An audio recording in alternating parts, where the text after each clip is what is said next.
Les triangulaires se transformaient finalement en duels. À l'issue du premier tour des élections législatives, 306 triangulaires et 5 quadrangulaires se dessinaient. Mais les désistements se multiplient.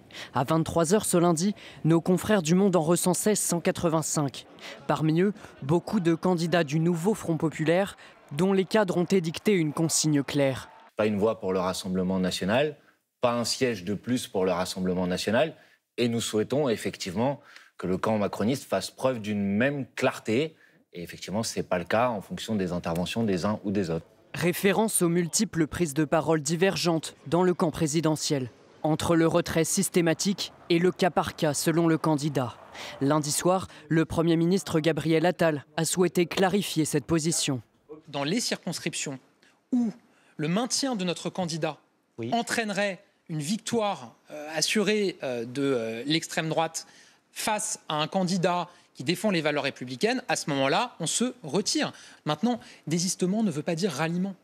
Dans le détail, les candidats de la majorité présidentielle sont 2 fois moins nombreux à s'être retirés que les 121 du nouveau Front populaire, selon Le Monde. Car la décision finale reste celle du candidat lui-même et certains frondeurs pourraient émerger.